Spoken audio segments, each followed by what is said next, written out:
Hi, entwickelst du Produkte oder Services? Dann kennst du ja, wie der Prozess eigentlich laufen soll. Du kennst aber wahrscheinlich auch die Stolpersteine.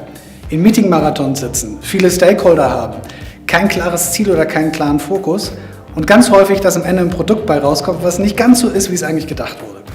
Dafür haben wir eine Lösung, den Google Design Sprint. Ein Prozess in 5 Phasen, in dem du sämtliche Stakeholder, Experten und Kritiker einbinden kannst, einen laserscharfen Fokus für dein Projekt findest und in dem in Rekordzeit ein getestetes, geiles Ergebnis bei rauskommt.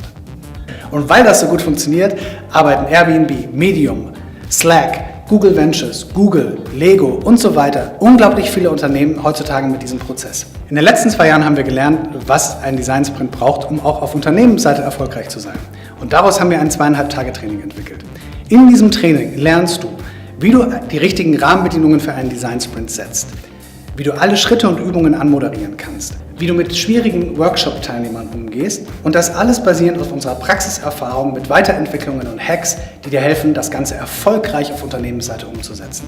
Und weil wir keine Theoretiker sind, schubsen wir dich sozusagen direkt in die Situation eines Moderators, alles hands-on und ohne PowerPoint. Was du dazu bekommst, ist ein individuelles Moderationsfeedback. Unsere Checklisten, unsere Templates und Vorlagen, unser Playbook zum Nachlesen und ein Zertifikat, das beweist, dass du erfolgreich dein Design Sprint Facilitation Training absolviert hast. Deine Trainer sind Tomek, er ist ein super erfahrener Lean- und Prozessoptimierungsexperte, hat rund um die Welt große Unternehmen dabei unterstützt, bessere Prozesse, leanere Prozesse aufzusetzen. Und ich bin Thorsten, ich bin Produktstratege und habe in den letzten 10 Jahren zahlreiche Produktentwicklungen begleitet, dabei viel gelernt und ich bringe die Praxiserfahrung mit. Also, worauf wartest du noch? Melde dich jetzt fürs Training an.